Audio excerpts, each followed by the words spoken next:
फेसबुकले त original content हाल भन्छ, मेरोमा कन्टेन्टै छैन, कस्तो पाराले कन्टेन्ट बनाउने, के गर्ने भनेर सोचिराख्नु भएको छ भने यो भिडियो हजुरहरूको लागि है त।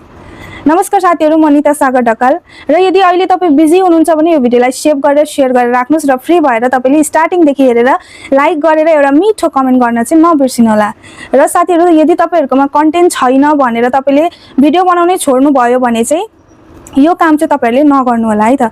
हाम्रो डेली लाइफमा कन्टेन्ट नै कन्टेन्ट छ। भिडियो बनाउनुको लागि तपाईलाई माइक क्यामेरा यस्तो त्यस्तो चाहिदैन। तपाईको कन्टेन्ट राम्रो छ भने तपाईको भिडियो त्यसै भाइरल हुन्छ, जस्तै मेरो भइरहेको छ। कन्टेन्ट चाहिँ तपाईले चुज गर्न सक्नु पर्यो। हेर्नुस् त, मेरो 28 दिनमा 1.9 मिलियन भ्युज है, अनि फलोवर्स कति भएको छ तपाईहरु आफै हेर्नुस्, इन्गेजमेन्ट आफै हेर्नुस्। म अर्निङ चाहिँ देखाउन सक्दिन साथीहरु है। यस्तो तपाईले पनि आफ्नो पेजलाई या प्रोफाइललाई ग्रो गर्न सक्नुहुन्छ। तपाईले चाहिँ कन्टेन्ट चुज गर्न चाहिँ सक्नु पर्यो है। तपाईको डेली लाइफमा कन्टेन्ट नै कन्टेन्ट छ। तपाईले 4 प्रकारको कन्टेन्ट बनाउनुस्, फेसबुकमा पोस्ट गर्नुस् है। आफ्नो एक्सपिरियन्स भन्दैछु साथीहरु।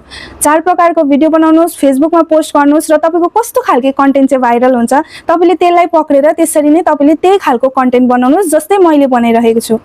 मैले पनि एकदमै मेहनत गरे त्यसै यो जग्गामा म आएको हैन साथीहरु। मैले एकदमै मेहनत गरे, तर अहिले मेरो भिडियो हजुरहरुले मन पराइदिनु भएको छ। मेरो यस्तो खालके जुन कन्टेन्ट मैले छाने त्यो कन्टेन्ट तपाईहरुले मन पराइदिएर लाइक गरेर कमेन्ट गरेर शेयर गरेर त मेरो पनि त यो भ्युज आएको हैन साथीहरु।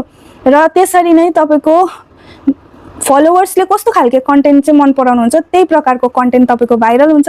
त्यसको लागि जान्नको लागि चाहिँ तपाईले डेली 3-4 वटा कन्टेन्ट हाल्नुस् र कस्तो खालके कन्टेन्ट चाहिँ तपाईको भाइरल हुन्छ त्यही कन्टेन्टलाई पक्रेर चाहिँ तपाईले त्यस्तै खालको भिडियो बनाउनु भयो भने तपाई पनि एक दिन अवश्य तपाईको पनि भिडियो भाइरल हुनेछ है त। र मेरो भिडियो कस्तो लाग्यो कमेन्टमा लेख्न नबिर्सिनु होला। र यस्तै जानेको कुराहरु सधैँ हजुरहरुको सामु ल्याइरहने छु। र मलाई फलो गर्नु भएको छैन भने फलो चाहिँ गर्नु होला है त।